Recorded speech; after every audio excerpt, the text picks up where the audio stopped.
My name is Lynda Williams, and I'm a Physics Chanteuse. You know what physics means. Chanteuse, in case you don't know, is French for singer. And this is a picture of me that was taken for People magazine. They didn't use this for their article. And so what happened was, this was actually the Polaroid tester, and they threw it in the garbage, and I dug it out. And I used it for many things. I like this picture. It was a great dress. By day, I'm a physics professor or faculty member at Santa Rosa Junior College. It's definitely my day job. First and foremost, I'm a performance artist, and I had an advisor in college that said, Lynda, you're a great entertainer, you need to find something to communicate that you're passionate about. And I took that to heart. And so people ask me, how did you get interested in physics? And it was not a linear progression whatsoever. So I'm going to kind of go over, I'll do a little retrospective of some of the different things I've done that led to who I am today. I guess that's what I'm doing, right? And and this is so inspiring for me because I'm working on my memoir, Life on the Science Stage, because I've had a very interesting experience as a physics chanteuse. And so I'm trying to gather all my stuff together, and so this has been very inspiring. I want to thank Karen for inviting me to do this so I could try to get my stuff together. This is me with my horse and my dog when I was 13 years old as a tomboy. I love this picture. I was so happy, and I wasn't interested in school or anything at that time in junior high school. But I think that one of the things that's essential to be successful in science is the ability to be alone a lot, because you have to be alone to work, and to think. And I used to be like a total social butterfly. We moved to the country, and I got a horse and a dog, and I became like a loner, tomboy. And I spent a lot of time alone and a lot of time in nature. And I think that I developed intellectually and spiritually as a result of this, and felt very comfortable being alone, which I think is the prerequisite. I'm not name dropping, but I will say that I was at a party once at Kip Thorne's, a renowned physicist, and it was a party for Stephen Hawking. And I went around and I asked, and I was performing, and I went around and I asked all these, Nobel Prize physicist people, and I said, what's the number one thing that contributed to your success as a scientist and a physicist? And I mean, hands down, they all said the ability to be comfortable with uncertainty and to be okay alone. So it's that ability of being able to be in the unknown and okay with that, because if you're working on a problem, you have to be uncertain for years and years and years and years. And I even see in my students, and you might see in yours, like the need for this instant gratification of knowing the answer now. So, anyway, and also being alone and working alone and being okay alone. So I think that this experience I had as a tomboy in nature with my horse contributed to my ability to be a scientist thinker. My influences was definitely for space. My primary influences were Carl Sagan. The Cosmos series was playing when I was in high school. Captain Kirk, my first love, my first lust. And then this is not a book from high school, but this is one of her books. Helen Caldicott's probably the first female scientist, besides Marie the Curies, that I had ever heard of, and her political activism inspired me ultimately to pursue physics, because I pursued physics from a place of being an activist. And so and more about that in a bit. But Helen Caldicott, if you don't know who she is, she's the founder of Physicians for Social Responsibility, which is a group that has advocated the abolition of nuclear weapons and nuclear power since, the 70s? Who remembers, right? Like the 70s. And I think her organization won a Nobel Peace Prize with whatever that means now. It's been pretty diminished in significance. Carl Sagan, what can I say? I think my exposure to the Cosmos series really fired my interest in cosmology, and I started thinking about astronomy and space. And then Krishnamurti, I don't know how many people have heard of Krishnamurti. I was going through a bout of despair in high school, and I had a psychology professor. This is how one teacher can change someone's life so profoundly. And I had a psychology professor who kind of took me under his wing, and he gave me this book to read. And it's called Education and the Significance of Life. And this text is about the limits of knowledge. It's a book about epistemology and also about peace and nonviolent conflict resolution. And I have to say that this one book set my ethical and mystical compass, because at a very young age. He also was involved with the physicist David Bohm in many different projects and conversations. It's very interesting to read if you've never read anything by Krishnamurti. He doesn't write, he speaks and people transcribe. So he's had these conversations with David Bohm, who's a very out-of-the-box eccentric physicist who works on consciousness and the issues of language, time, space. And so it was kind of like through philosophy and metaphysics that I started getting interested in physics, and also through activism and wanting to understand what nuclear weapons and nuclear power was. So, so I was a journalism, so in a nutshell, I was a total flunk out in high school. I had a fake ID at age 16, and I was go-go dancing and going to discos, and so I was kind of a wild child. I flunked algebra, I got a D in physics, I got out of high school a year early. I moved to LA to become, a star. I wanted to dance and sing. And that fell through really quickly. And I auditioned for Ringling Brothers, Barnum and Bailey, and I got to get all these pictures for my memoir show. I kid you not, I had a picture taken of me and it was put in the LA Times, and I'm auditioning, and I didn't get the part to be an elephant rider because I was 10 pounds too heavy. And I was at that point like 30 pounds lighter than I am now. So I was just, and then I kept auditioning for these ridiculous things, and something clicked in me, and I said, I want to be a performer, but I'm going to write my own stuff because this is garbage. This LA stuff's garbage. So I went to community college and I got remediated. I don't know if that's the correct word, but I had to redo everything because my GPA going into community college out of high school was probably 2.5 at best. So I had to take pre-college algebra. I had to take everything over again. And you know how it is. And so I was a journalism major, and then I got that advice from my journalism professor that said, you're a really great communicator. Find something you're passionate about. And through a different sequence of events, I tripped into physics and started reading some metaphysical texts, and also, have you ever read heard of the book, at this time, The Tao of Physics came out by Frank Capra, and the Dancing Woolly Masters. There was this first, there was all these excellent books written for the layman about, cosmology, particle physics, nature of the universe, the mind of God, all that stuff. And I thought, wow, this is really interesting. So I changed my major from journalism and political science to a double major in math and physics. And I transferred to Sac State. And I was going there, and I tripped upon a group of performance artists that were hanging out there. And Marco Foucault is one of the performance artists. I mean, this was like the golden era in Sacramento, where there was a lot of open space and people doing these unbelievable theatrical events. So I started hanging out with these people and just started doing poetry and writing songs. And I collaborated with Marco on my first large project.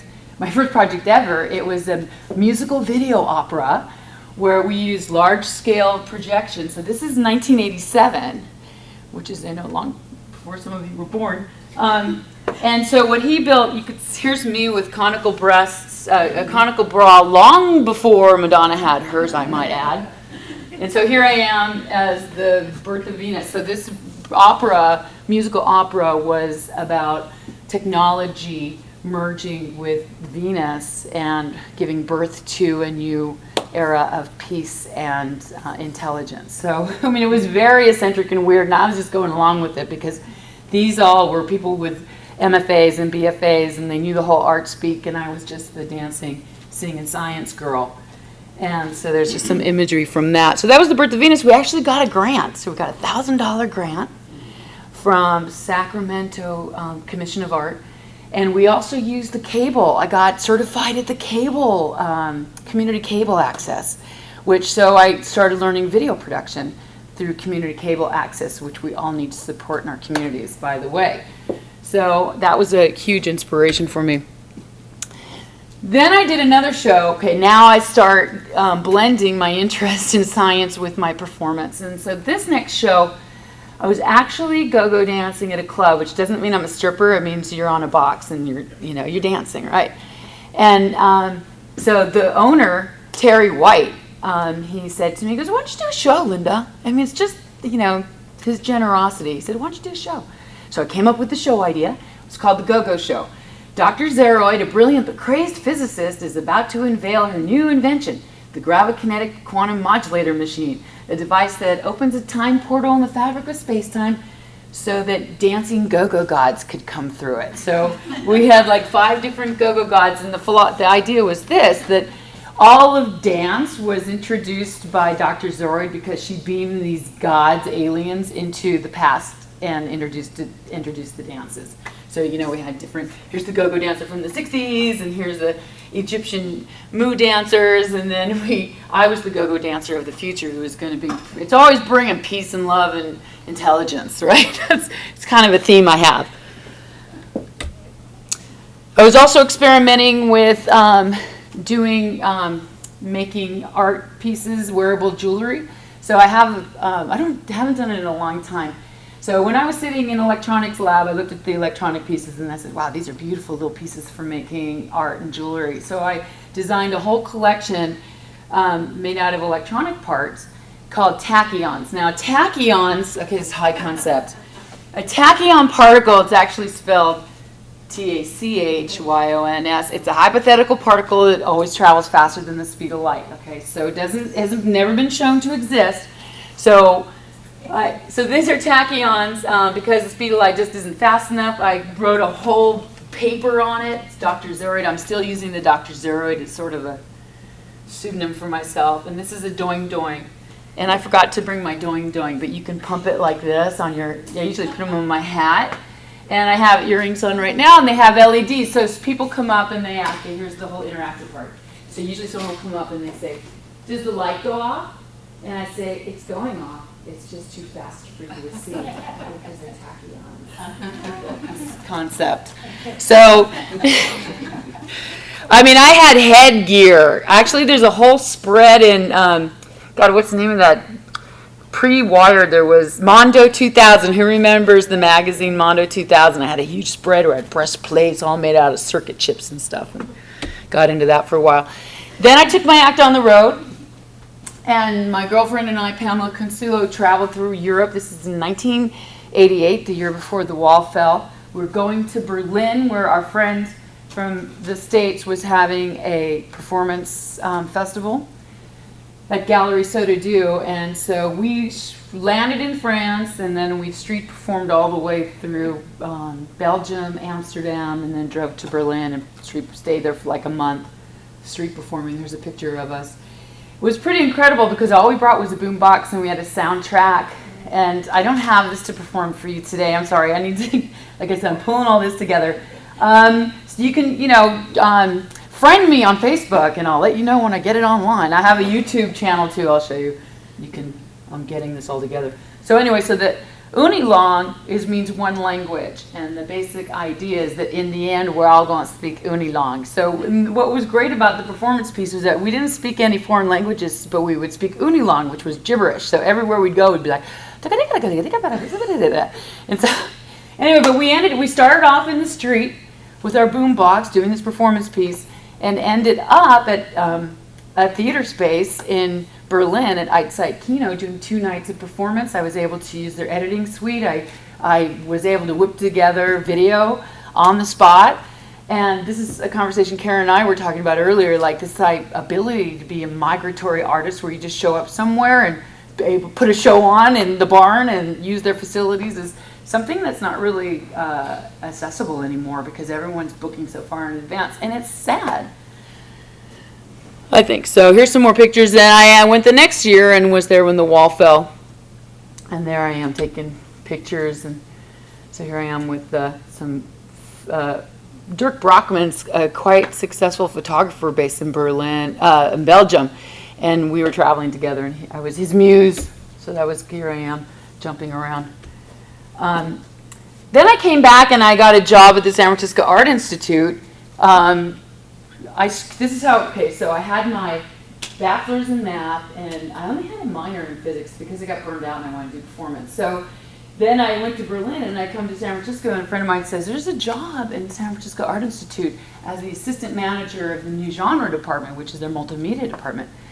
And you should interview. So the guy will really like you because he used to study physics. And so I went, okay. So I went in, and there was a 3-camera television studio completely in disarray, and the guy said, do you think you could put this whole studio together and make it work? And I said, yeah, of course I can. Do you got the manuals? I'm a physicist. And so, I totally lied. I got the job, and I spent 5 years there. And it was fantastic because it was one of the most productive times in my life because I used all the equipment to do my own work. So I learned on the spot. And it's true, physics and mathematical training teach you how to think.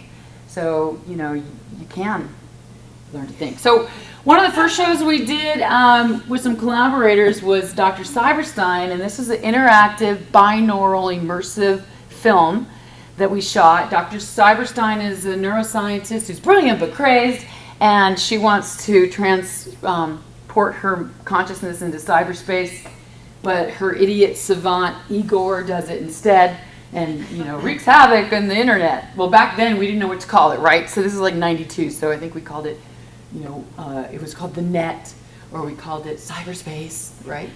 And so here's a picture. My sister's an actress, and I always cast her. She was Dr. Steroid, now she's Dr. Cyberstein. That's me as Igor. So the audience, all the audience was rigged with these controllers. So we had 2 films, and then at certain segments we would stop and people would vote, and then that would switch between the 2 tracks. And a lot of times it didn't work, and we just totally faked it, and they didn't know. And so this is me. I was like, every time you have to vote, I'd come on and say, it's time to vote, whatever. So it was good fun, and it was binaural. The entire audience had headsets, and it was 3D sound. So it was pretty experimental for that time. I claim it's the first interactive binaural film ever. And you know what? Here's the sad thing. If anyone has experience in film, all of these master tapes are on 3/4 inch video. And if you know what that is, they're like this big. No, they're like that big. And somehow I have to transfer them or they're going to be lost forever. I also worked with interactive installations. And here, this is a smart street. This is my colleague, Chris Seguin. We made this street, went to New York City with the binaural. We're working a lot with binaural sound because back then it was all virtual reality, and it was a lot easier to do virtual sound than it is to do virtual vision, right? You can trick your ears easier than you can trick your vision. So this was a smart street with triggers, and you're blind and you got the headset, and you wait to listen to hear if it's safe to cross, and then you walk when you think it's safe, and if it's not, then it triggers an event like being hit by a car and the ambulance comes. So we had to enact all these scenarios and record them. And this is Jaron Lanier, if you know who he is. Yeah. He's like the creator of virtual reality. So we were at some VR conference, because back in the early 90s, VR was all a rage, and luckily I should be a billionaire because I was there, and I just don't have the money gene. I started producing planetarium shows. I decided I needed more education. So I should be singing songs by now, huh? I'm just going on and on. You want to hear a song? Yeah. Okay, sorry. You have to control me more. Okay, like that. Okay. All right. Oh, I should have opened with a song. All right, let's have a little song break. This song is a song I did for Expanding Your Horizons, which how many people participate in that?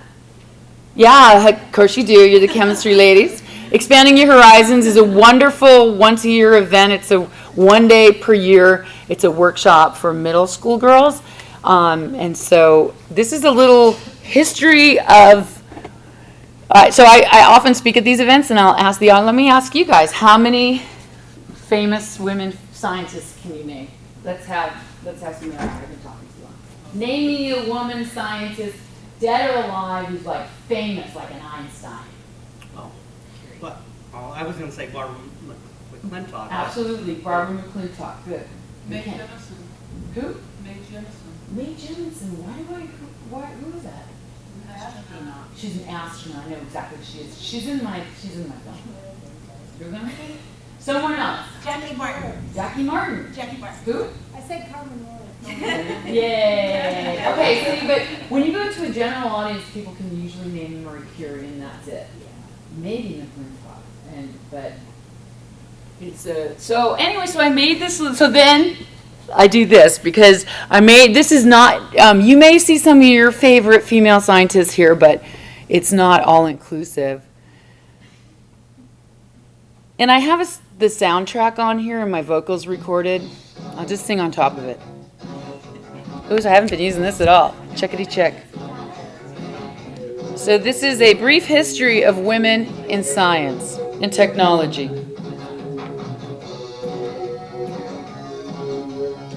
It's not material girl, it's high-tech girl.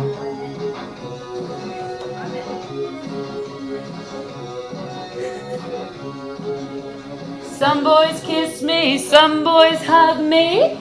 I think they're passe, huh? If they can't talk about quantum theory, I just walk away. Yeah, I like geeks and I like nerds. At least they see the light. Science is my first true love. It excites my mind. 'Cause we are living in a high-tech world, and I am a high-tech girl. You know that we are living in a high-tech world, and I am a high-tech girl.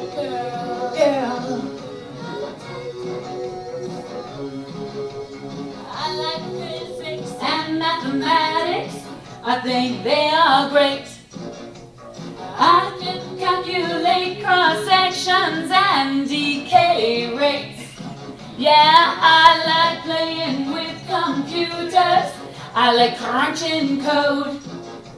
I'm gonna simulate my theories with some Monte Carlo. 'Cause everybody's living in a high-tech world, and I am a high-tech girl. You know that we are living in a high-tech world, and I am a high-tech girl. Living in a high-tech world, and I am a high-tech girl. You know that we are living in a high-tech world, and I am a high-tech girl. And a scientific girl.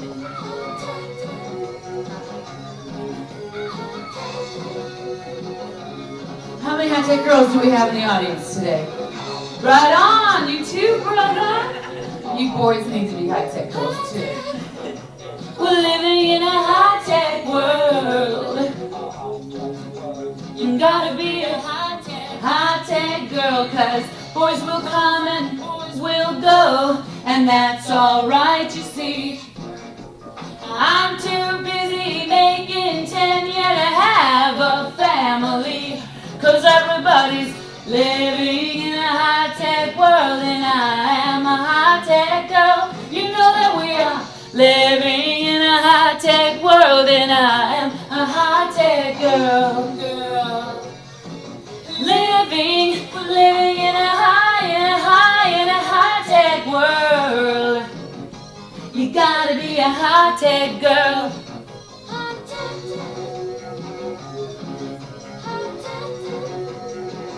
In a high-tech, living in a high-tech, living in a high-tech world, yeah. I got a satellite dish that receives and transmits on a giga, mega, milli, nano bandwidth. I'm a computer hacker, an online attacker, buzzing with my fingertips, megabytes of millibits. I'm a high-tech girl. Gotta be a high-tech girl. Thank you. You know, I rewrite my lyrics, although I was tripping up because I've rewritten them since this recording. For whatever customer or client I have, I can like sweeten the lyrics. Here's a video that I made with my girlfriends during grad school. And we actually shot an entire episode, couple episodes, of Einstein's Angels, which is a spoof of our favorite girl show. But I have this somewhere on 3/4 inch, but I did do the parody. You'll see, here it is. My Sister as Einstein. Once upon a time, there was 3 women who went to the physics academy. One studied high-energy physics, one studied atomic physics, and one studied astrophysics. And each were assigned very hazardous duties. But I took them all away from that, and now they work for me. My name, Einstein. Einstein's Angels, physicists for hire. They do theory or experiment. They are hot in the shop. They program in C+++. They can build a computer from the hairpins in their purse. But that's not all. They do landscape and sugar string theory for kicks. They can fly a space shuttle. They are experts in fine art. They speak 10 languages. They have black belts in karate. They are opera singers, brain surgeons, circuit acrobats, and they look fabulous all the time. Yeah, Einstein's Angels, so much better than the redo they did. Anybody see? They redid Charlie's Angels again, and they were just more slutty. There was nothing very fun about that at all. Anyway, so that was good fun. So it's when you're a performance artist scientist, you just keep on making fun stuff all the time. Okay. So they have a planetarium at San Francisco State. So I started making planetarium shows. And this was Solar Mass, which was, it's kind of a play on mass because it's about the mass of the sun and the whole evolution of the heliocentric model because, a long time ago we believed that the Earth was the center of the universe and finally come to realize with the Renaissance that it's actually the sun that's at the center of the universe. And so I called it the Solar Boys Club, because it's, all these voices of boys, scientists, exclusively. And so it said the Solar Boys Club describes the evolution of the heliocentric model over the past 2,000 years. It's a boys club because it was primarily white males who had the luxury of practicing philosophy and science in the Western world. The quotes are a bit embellished, but are in essence accurate. So it was part of it. So this is online somewhere. Anyway, so it was great because at San Francisco State, like Sonoma State, I like the state schools. Man, you could get access to things that you would never get at a university. So when I went to the chair and said, "Can I do planetarium shows?" The planetarium director and the chair of the department said, "Sure, go ahead." So I raised money, I got grants, I did shows. I did a show on algebra called Algebra Casbah, where I had belly dancers come in and we told the whole history of algebra. And it was, for me, part of my mission is to promote not only scientific literacy, but scientific empowerment. Because I believe that in a scientific high-tech world, our voting population should be scientifically literate at minimum and empowered, maximally or hopefully.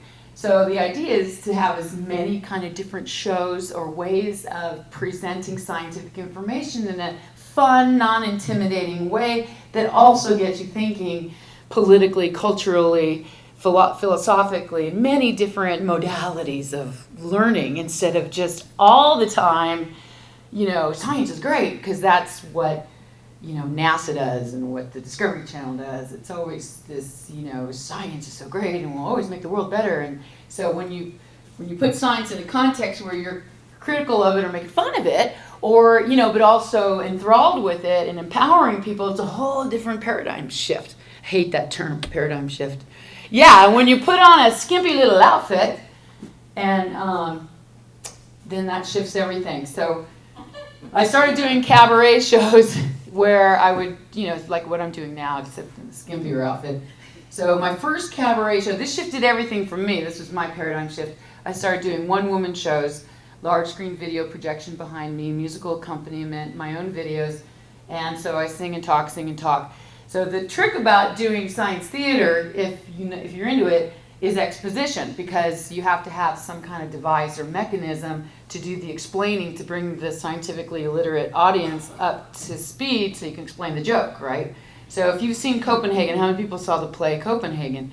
It's the whole play was like it won all the prizes in New York. Well, here you have Heisenberg having a conversation with Bohr or I think it's Bohr, and so they're talking about, quantum physics, and so guess what the device was to explain the quantum physics so they could motivate the narrative? You have a wife present, and so Bohr would say, "Explain it so Martha can understand." And this is often the device. Like you'll see a lot of plays where there's, that's the device. So hopefully that's changing. More people are writing science plays. Alan Alda just wrote a science play about the Curies. I think it's. Did you anybody? Yeah, I'd like to see that. There's a play about Madame du Châtelet. Anybody know? Madame du Châtelet was a Renaissance mathematician. And physicist. She actually did the French translation of Newton's Principia, which is still in use today. I get goosebumps. If you don't know about Madame du Châtelet, run out and read about her. She was the lover of Voltaire. And she was throwing parties all the time, dressing up like this. Okay. Anyway, so Cosmic Cabaret is a series of shows that I done. The first one was called Big Bang, where I described the Big Bang, and it's experimenting with the juxtaposition of sexuality and science, which is blasphemous. I mean, I've gotten a lot of crap about it. It's primarily from women. There's a woman, I did a show at the JC, and some woman in the biology department said, Lynda shouldn't do her shows at the JC in our facilities because what she's doing is inappropriate because she wiggles too much when she sings her songs. And so, I teach like this too, but I guess you should have figured that out before I got tenure. Yeah, I'm just joking.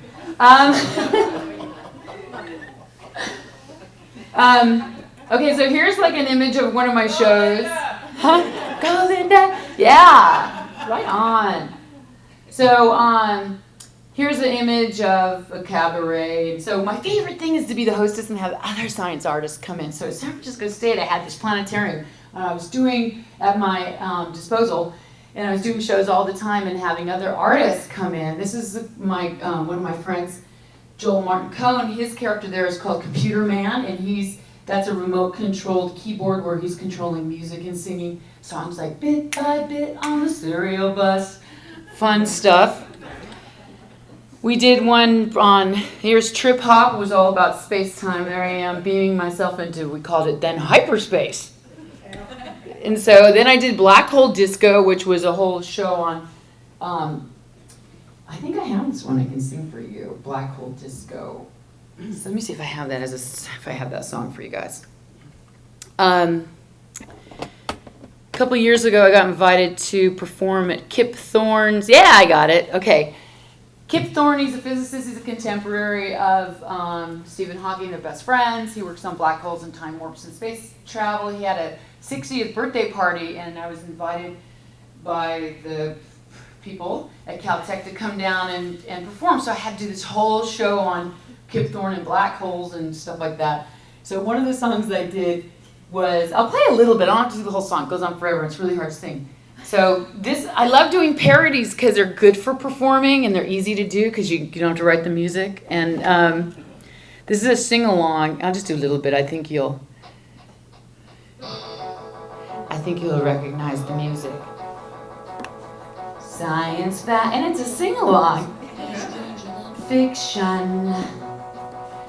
When you work with Kip, he'll warp your logic with matches exotic and strip away your cosmic censorship.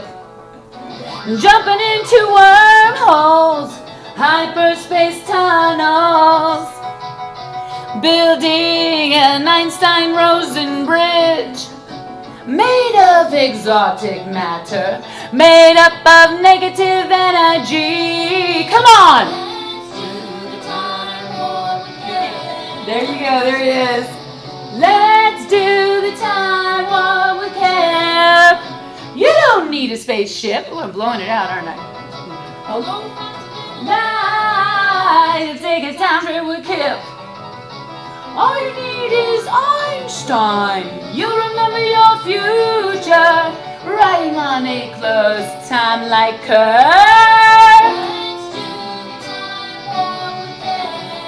I think you get the idea.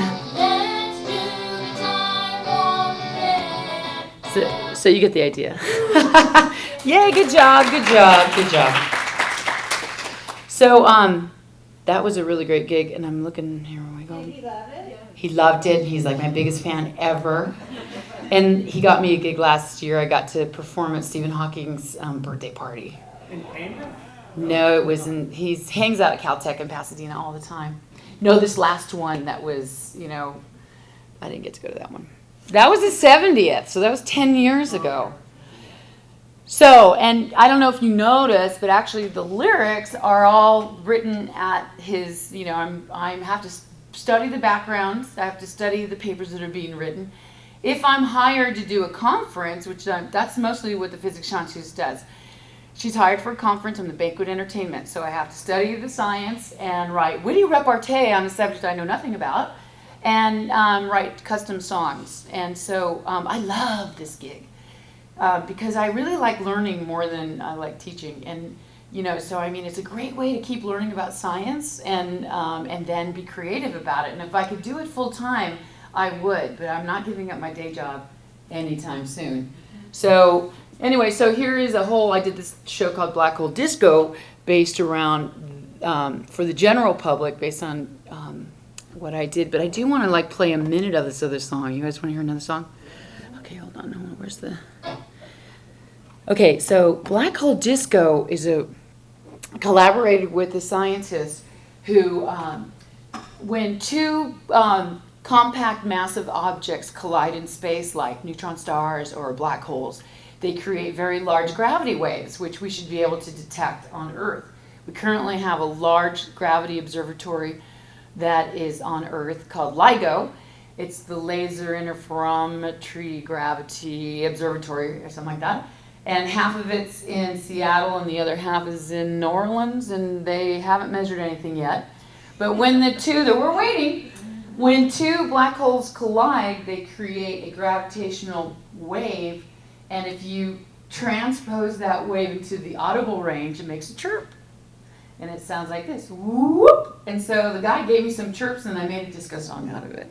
So the chirps are the gravitational chirps. And these are all visualizations from Chicago supercomputer.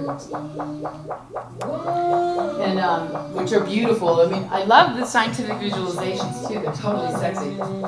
So these are gravity waves being generated by, here we go. Colliding, they're gonna collide. There's the gravity waves produced by the colliding waves. Gravity waves give me infinite density, naked singularities, charge and spinning, groove me with gravity at the black hole disco, yeah.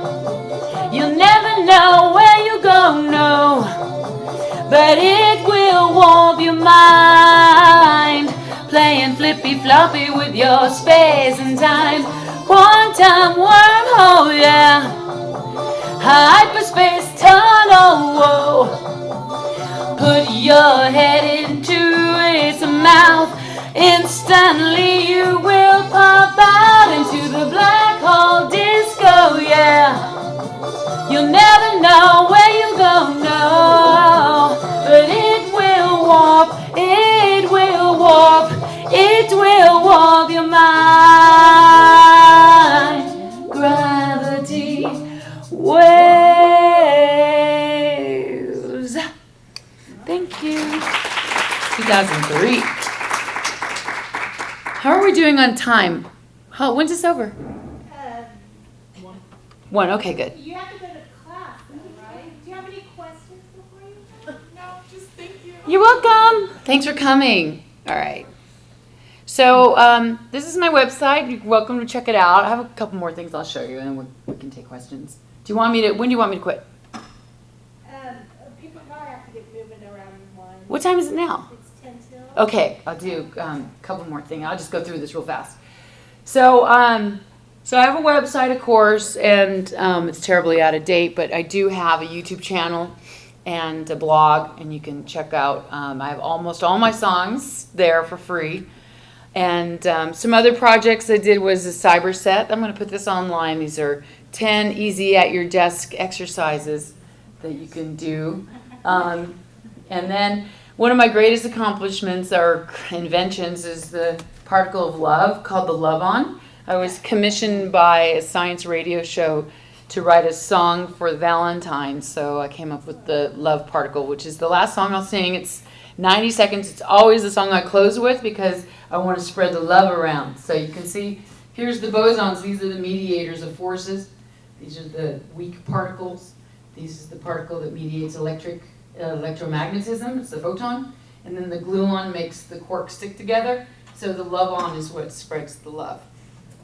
I know, I'm going to cry. All right. I also, when I was a grad student, I just found these last night. I haven't, it's like 10 years ago. I wrote sing-along karaoke songs at the graduate level for the Jackson text. And if you ever did graduate E&M, you use Jackson, and it's horrifyingly difficult. So I did all the derivations of Maxwell's equations, which are the equations of light, as a sing-along karaoke. And what I did, this is what's, so I'm such a visionary. Just kidding. I'm totally humble. But I kid you not, like the hip thing now is to sample people's music and make your own songs. This entire CD, which is, it's 9 songs long, it's all sampled from Madonna's Ray of Light. So I had to find pieces of every song that didn't have her voice on it. And so it's and then I put it all together. I was going to grad school in Nebraska, and there's not much else to do there. So, and it's really fun. Maybe I'll just do one of those. Here's some images of me as a Physics Chanteuse over the years. So she was born in, it's a total performance piece, right? So there I am, kissing Stephen Hawking. Wow. Yeah, I know. I can die happy now. Kiss Stephen Hawking. Did you guys all see that news article that he likes to go to strip clubs? No. No one saw that? Did you see that? Yeah, I guess some woman. No, not strip clubs, sex clubs. Yeah. I just saw that the other day. Anyway, so some different shows over the years. I just wanted my blurb, like when I try to get gigs, I have this list I've performed for at CERN, NASA, AAS, AAAS, APS, AAFS, AGU, AAS, and ASW. I like the list of the acronyms and some of the different places. And I've been fortunate to get a bunch of press. I had 5 minutes. I get 15, right? We all get 15 minutes, and I've only had about 5. So I'm hoping for 10 more. So I did have, back in, 97, well, this one I think was in 99. When you get an article in People magazine, then you get an article in the New York Times. When you get an article in the New York Times, then you get book deals. And I got book deals. I got, people called and said, you want to write a book? And I went to New York to write a book, and then 9/11 happened. And I'm going to blame 9/11 because everyone else dies for everything. Terrorists. So, I met Lynn. I had a gig in Florida, and I met Lynn Kaminsky. You know her, your dean of chemistry. Is she chemistry chair still, or no physics? She used to be though, right? She used to be. Yeah, So she told me. She said, "There's a job up at Santa Rosa Junior College. You should go apply for that." So I got the job up here, and I fled New York, and my book deal. I did. I had a little post-traumatic stress disorder, but I'm getting over it now because I had him. I know. This is my love-on baby. He's his name's William Duncan, and he's 8 now.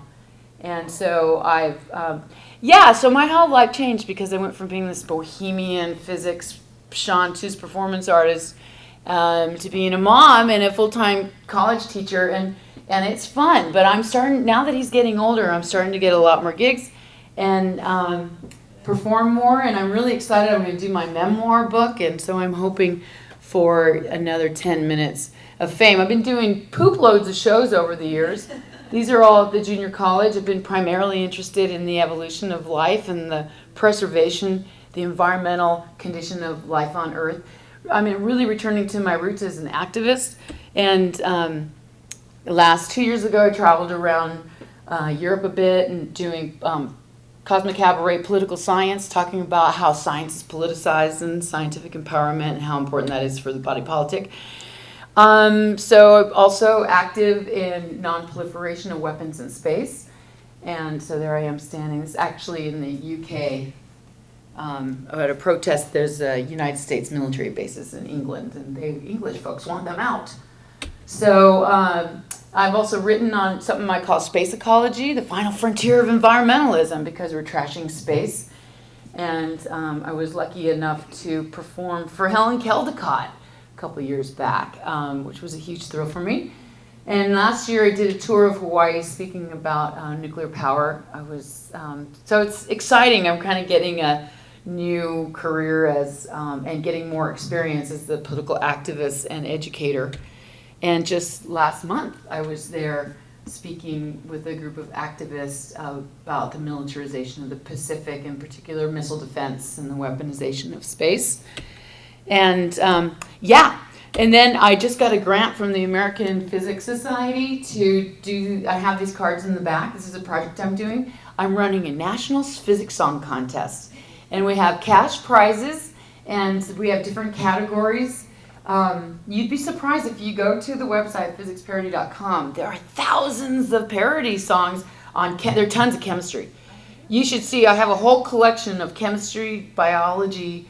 So I have a YouTube channel called, YouTube/physics parody, and I have categories of math songs, physics songs, chemistry songs, biology songs, and there's just thousands of songs out there. So this is a contest, cash and prizes. I'm doing science, physics songs, K through 12, college, professional, English as a second language, like Spanish or sign language, American Sign Language, like whatever, so trying to promote scientific literacy and fun with music. So this is kind of a fun little project.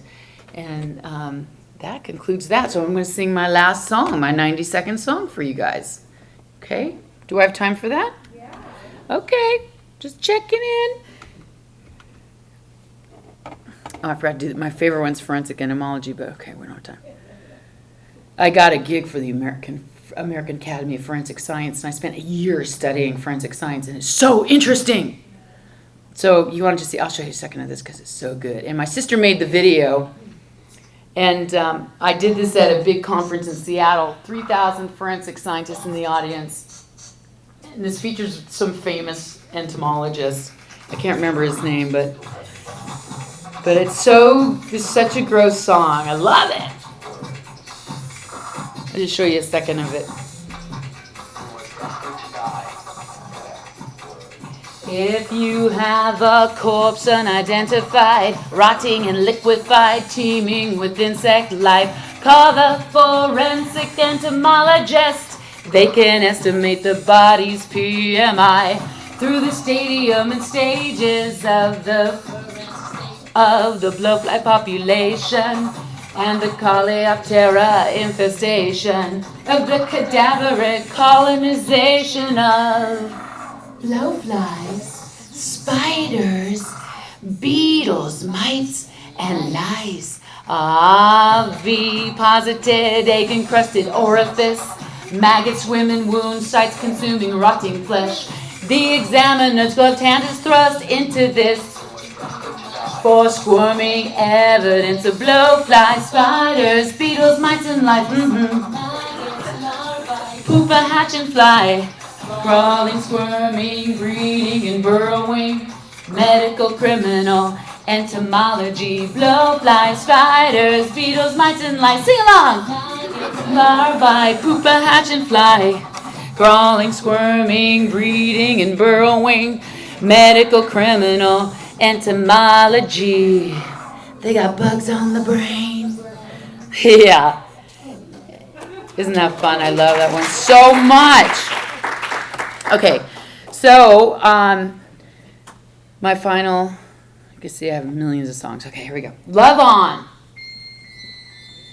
The standard model of, oh, damn it, has four forces in it. the strong, the weak, gravity, and the electromagnetic. But I have found a new force that unifies them all. A unified theory of love. But let's go back to the beginning. I'm just going to lip sync because she's competing with me. Gluons are strong. They make a quantum chromo glue, binding quarks into atoms like I am bound to you. Z's and W's are weak. They make particles decay, and atoms radioactive. That's how I feel when you're away. Photons, me, E, and M, particle and wave, it's so yin-yang. Gravitons attract both mass and energy. They make the world go round and round. That's what you do to me.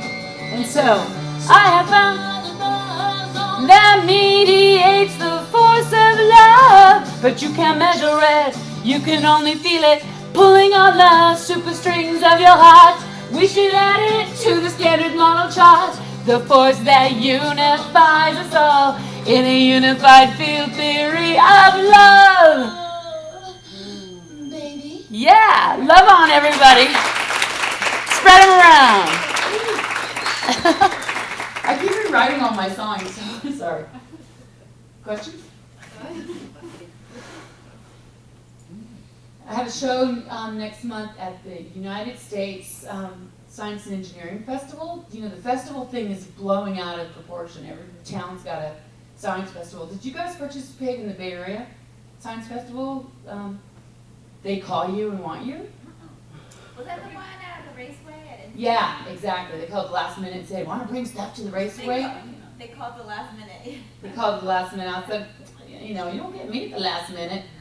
So, but yeah, the science festival, you know, phenomenon is exploding around the world, which is exciting because they really put a lot of money and energy into making science fun in a festive way.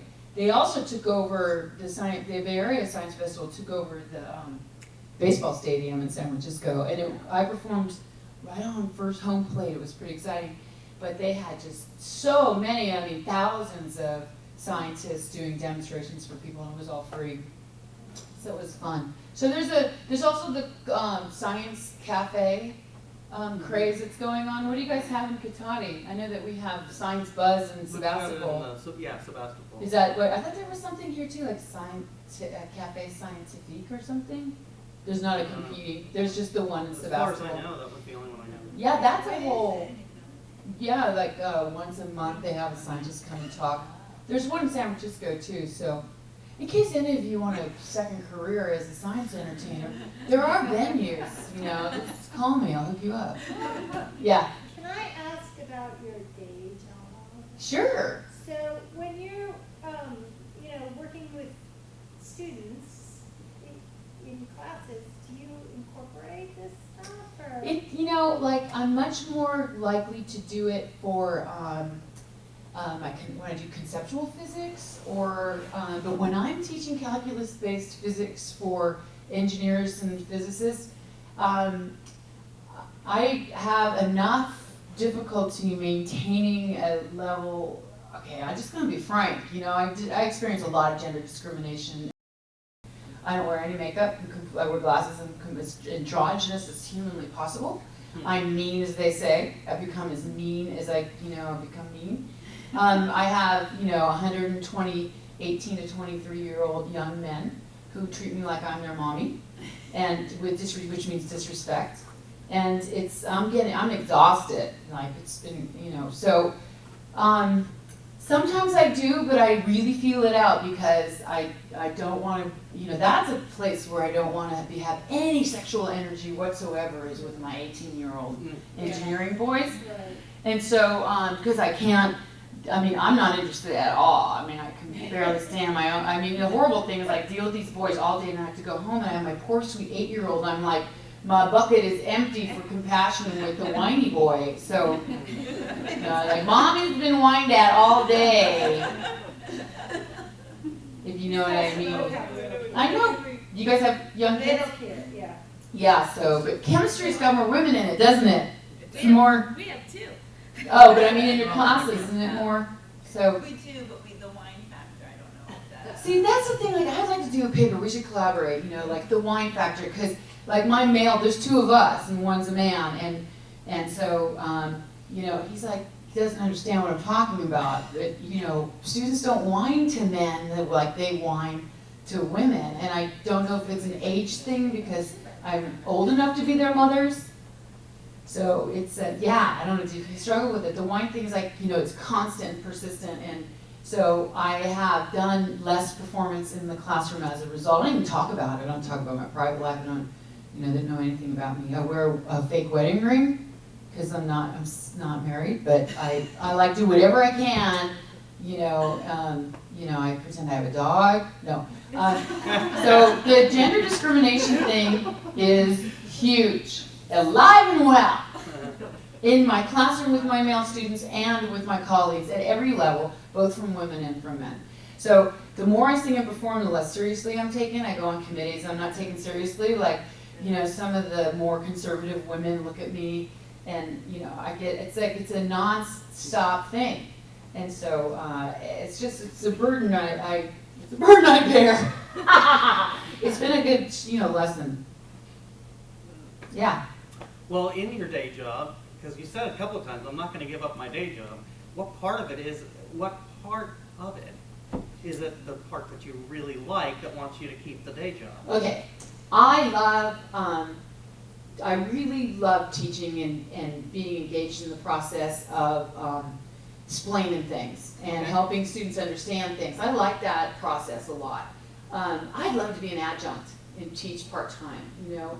I'm a single mother, and with a, you know, not a deadbeat dad, but a non-financially participating male guy. So I like the money.